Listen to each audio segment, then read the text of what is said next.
കുടുംബജീവിതത്തിൽ ആദ്യം ചെറുതായി തുടങ്ങിയ അസ്വാരസ്യങ്ങൾ പയ്യെ വലുതായി തന്റെ സ്വസ്ഥത നഷ്ടപ്പെട്ടപ്പോഴാണ് ഹാരിസിന് മനസ്സിലായത്. പങ്കാളിയുടെ മൗനവും സ്നേഹവും തനിക്ക് എത്രത്തോളം സന്തോഷമായിരുന്നു തന്നിരുന്നതെന്ന്. അതിപ്പോൾ ഇല്ലാതായി. ഭാര്യയ്ക്ക് താനൊന്ന് തുമ്മിയാൽ പോലും കുറ്റം. ഇതിങ്ങനെ എത്ര നാൾ മുന്നോട്ട് കൊണ്ടുപോകും? രണ്ടിലൊരാളുടെ മരണം വരെ ഒന്നിച്ച് ജീവിക്കേണ്ടതല്ലേ? എന്ത് ചെയ്തിട്ടാണെങ്കിലും വേണ്ടില്ല, ആ പഴയ സന്തോഷം തിരികെ കൊണ്ടുവരണം. അതിനി അവിടെ മുമ്പിൽ എത്രത്തോളം താഴ്ന്നിട്ടാണെങ്കിലും വേണ്ടൂല, എനിക്കെൻ്റെ പഴയ ഭാര്യയെ തിരിച്ചു കിട്ടണം.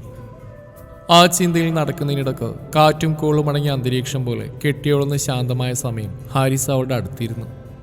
പതിയെ തൻ്റെ അടുത്തോട് ചേർത്തിരുത്താൻ തോളിലൂടെ കൈയിടാൻ ശ്രമിച്ചപ്പോഴേക്കും ഓൾ കയ്യെ തട്ടിമാറ്റി നീങ്ങിയിരുന്നു. അയാൾ ശബ്ദം വളരെ നേർമയുള്ളതാക്കി പയ്യെ വിളിച്ചു, ജാസി. സ്നേഹക്കൂടുതൽ വരുമ്പോൾ ഹാരിസ് ജാസ്മിനെ അങ്ങനെ വിളിക്കും. മറുഭാഗത്ത് പ്രത്യേകിച്ച് ഭാവവ്യത്യാസമൊന്നുമില്ല. ഹാരിസ് ബലമായി തന്നെ അവളെ തന്നിലേക്ക് ചേർത്ത് പിടിച്ചു. എന്തുപറ്റി നിനക്ക്? എന്നോട് മുഖം കറുത്തൊരു വാക്കുപോലും പറയാത്ത നീ എന്തിനാ ഈയിടെയിട്ട് എപ്പോഴും എന്നോട് വഴക്കുണ്ടാക്കുന്നത്? കുറെ നേരം അവളൊന്നും മിണ്ടിയില്ല. ഒരു നീണ്ട മൗനത്തിന് ശേഷം അവൾ പതിയെ സംസാരിക്കാൻ തുടങ്ങി. മുമ്പൊക്കെ നിങ്ങൾ ഇങ്ങനെയല്ലായിരുന്നു. വീട്ടിൽ വന്നാൽ ചിരിയും കളിയായിട്ട് എത്ര സന്തോഷമായിരുന്നു. വാതോരാ സംസാരിക്കും, എന്നെയും മക്കളെയും പുറത്തേക്ക് കൊണ്ടുപോകും. ഇപ്പം അങ്ങനെയാണോ? ഫുൾ ടൈം ഫോണിൽ. ആരെങ്കിലും മിണ്ടുന്ന പോലും നിങ്ങൾക്ക് ദേഷ്യം. എനിക്കും ചില സങ്കല്പങ്ങളെല്ലാം ഉണ്ട്, അത് മനസ്സിലാക്കാൻ ശ്രമിക്കണം. അതിനിപ്പോൾ എന്ത് സംഭവിച്ചു എന്നാണ് നീ പറയുന്നത്? എനിക്ക് നീയും മക്കളെല്ലാം വേറെ ആരുള്ളേ? ഞാൻ നിങ്ങളുടെ എല്ലാ കാര്യങ്ങളും ഒരു കുറവില്ലാതെ നോക്കുന്നില്ലേ? പിന്നെ എന്ത് സ്നേഹം കുറഞ്ഞെന്നാ നീ പറയുന്നത്? അവൻ നിരാശയുടെ അവളുടെ മുഖത്തേക്ക് നോക്കി. സ്വയം ഒന്ന് ചിന്തിച്ച് നോക്ക്, എനിക്ക് കൂടുതലൊന്നും പറയാനില്ല. അവൾ മുഖം വെട്ടിച്ച് എഴുന്നേറ്റ് പോയി. ഹാരിസ് ഒരുപാട് ആലോചിച്ചു, തനിക്ക് മാറ്റമുണ്ടോ? എത്ര ആലോചിച്ചിട്ടും തൻ്റെ തെറ്റെന്താണെന്ന് അവന് മനസ്സിലായില്ല.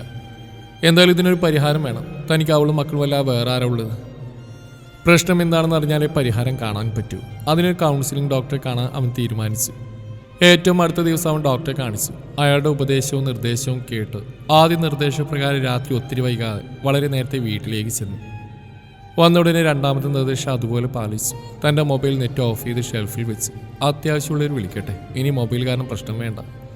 പിന്നെ കുളിയൊക്കെ കഴിഞ്ഞ് മക്കളോടൊപ്പം ഒരുപാട് സമയം ചെലവഴിച്ച് ഇടയ്ക്ക് അടുക്കളയിൽ അവരുടെ കൂടെ കുറച്ച് സമയം പോയി നിന്നു. ഏകദേശം ഒരു 1.5 മണിക്കൂർ കഴിഞ്ഞപ്പോൾ ഭാര്യയുടെ ആദ്യ സംശയം വന്നു. ഇന്നെന്താ പതിവില്ലാതെ നേരത്തെ വന്ന് പുതിയൊരു നാടകം? എൻ്റെ പൊന്നു ജാസി, ഇത് നാടകമൊന്നുമല്ല. ഇന്നു മുതൽ ഞാൻ മാറാൻ തീരുമാനിച്ചു.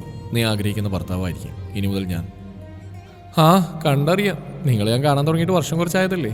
അവൾ മുഖം വെട്ടിച്ച് അടുക്കളയിലേക്ക് പോയി. ഡോക്ടറുടെ 3ാമത്തെ നിർദ്ദേശത്തിന് സമയമായെന്ന് ഹാരിസ് മനസ്സിൽ ചിന്തിച്ച്. ഭാര്യ പിണങ്ങിയോ ദേഷ്യപ്പെട്ടോ നിൽക്കുകയാണെങ്കിൽ പയ്യെ പുറകിലൂടെ ചെന്ന് ചേർത്ത് നിർത്തി ഒരു ഉമ്മയൊക്കെ കൊടുത്താൽ പകുതി ദേഷ്യം കുറയും. അവൻ അടുക്കളയിൽ ചെന്ന് പയ്യെ അവളെ തന്നിലേക്ക് ചേർത്ത് പിടിച്ചു. അവളുടനെ കുതിറി മാറി. പിള്ളേർ അപ്പുറത്തുണ്ടെന്ന കാര്യം മറക്കരുത്, നിങ്ങൾ അസുഖം എനിക്ക് മനസ്സിലാവുന്നുണ്ട്.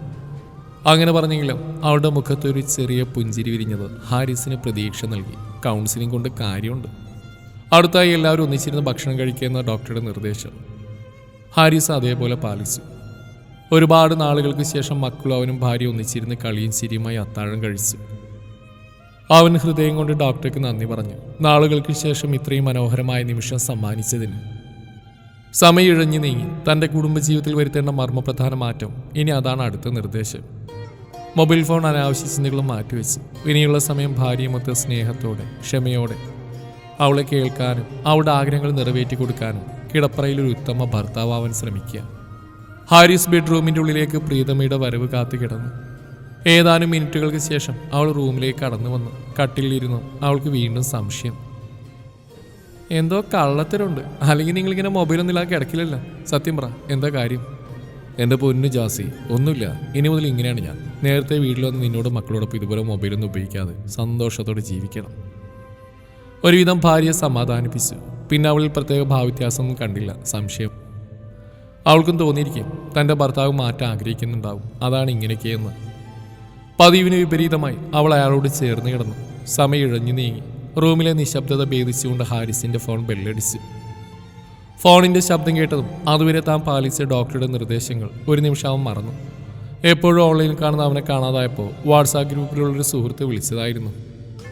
ഫോണെടുത്ത് സംസാരിച്ച് പഴയതുപോലെ വെച്ച് കട്ടിലേക്ക് തിരികെ വന്നപ്പോഴേക്കും അവൻ്റെ മണിക്കൂറുകൾ നീണ്ട പ്രയത്നത്തെ നിഷ്പ്രഭമായിക്കൊണ്ട് കെട്ടിയോള് വീണ്ടും മുഖം മൺകലം കണക്കിയാക്കി തുറിച്ച് നോക്കുന്നു.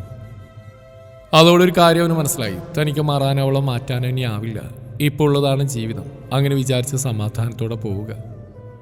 അവൻ തലവഴി പുതപ്പ് മൂടി കട്ടിൽ കിടന്നു. അപ്പോഴേക്കും കെട്ടിയോൾ പതിവ് പോലെ പുറംതിരിഞ്ഞ് കൂർക്കം വലി തുടങ്ങിയിരുന്നു. രചന ആബിദ് മണ്ണാർക്കാട്.